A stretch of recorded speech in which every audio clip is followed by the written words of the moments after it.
30 सालों तक मेहनत करने के बाद किसी आम सरकारी कर्मचारी को कितनी पेंशन मिलती होगी? कोई तर्क है? को कम से कम 9,000 रुपए तो हर महीना मिलेंगे ही। पढ़ो, परीक्षा दो, मेहनत से काम करो, तब जाके मिलेंगे 9,000 रुपए।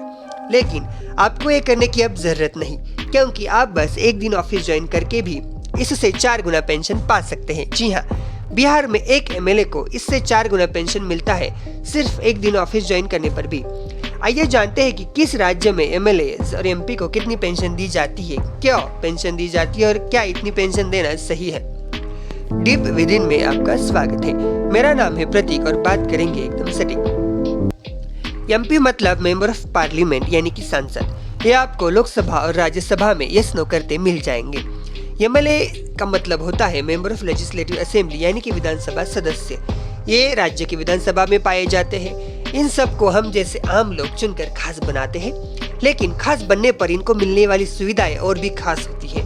पेंशन इसका बस एक भाग है। तमिलनाडु सरकार ने पिछले साल अपने एमएलए की पेंशन 20,000 से बढ़ाकर 25,000 रुपए हर महीना कर दी है। पेंशन धारक के बाद उनके स्पाउस को दी जाने वाली पेंशन 10,000 से बढ़ाकर 12,500 कर दी गई है। पंजाब में एक्स एमएलए को 15,000 महीना पेंशन मिलती है। सिर्फ 5 ऐसे राज्य हैं जहां इससे कम पेंशन दी जाती है। लेकिन कुछ लोगों की पेंशन हर महीना 5.2 लाख रुपए कैसे है? वो इसीलिए है क्योंकि हर एक टर्म के बाद उनकी पेंशन 10,000 से बढ़ जाती है। महाराष्ट्र और तेलंगाना के एमएलए को 50,000 की पेंशन दी जाती है और हर एक टर्म के साथ 2,000 की बढ़ोतरी की जाती है, जो कि 70,000 पर सीमित की गई है। एमएलए के देहांत के बाद उनके जीवन साथी को भी इतनी ही रकम मिलेगी। लेकिन क्यों? क्या ये लोग पेंशन लेने के लिए चुने जाते हैं या फिर अपना भविष्य सुरक्षित करने के लिए बनते हैं क्या एमएलए?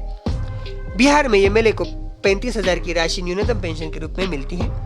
उनको पेंशन में 3,000 की बढ़ोतरी करने पर 5 सालों बाद उन्हें 47,000 रुपए मिलेंगे। साल 2010 में श्री लालू यादव संसद छोड़ के गए थे, जब उन्होंने एमपीज को 1 लाख पेंशन की मांग की थी। 2 समय के खाने का जुगाड़ करने में व्यस्त रहे और जनता का प्रतिनिधि राजा बनकर घूमे। क्या यही सही है? एक लोकसभा या फिर राज्यसभा का सांसद एक दिन का ऑफिस ज्वाइन करने के बाद भी पूरी जिंदगी 25,000 की पेंशन का हकदार बनता है। एक टर्म पूरी करने वाला मणिपुर का एमएलए 70,000 तक पेंशन ले जाता है। एक टर्म के बाद हर साल कुछ बढ़ोतरी होती है। एक टर्म का मतलब होता है 5 साल। मान लीजिए किसी एमएलए ने 5 टर्म्स पूरे किए, मतलब 25 साल। पहले 5 साल के बाद 70,000 रुपए मिलेंगे।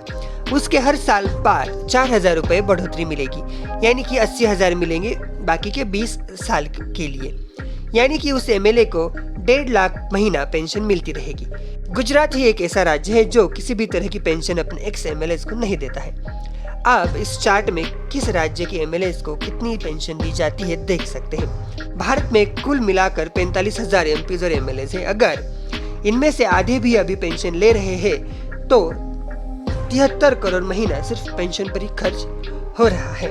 एक एनजीओ ने इलाहाबाद हाई कोर्ट में जिंदगी भर मिलने वाली पेंशन पर आवाज उठाई थी, लेकिन कोर्ट ने याचिका खारिज कर दी। इन एमपीज और एमएलए को पेंशन की जरूरत है।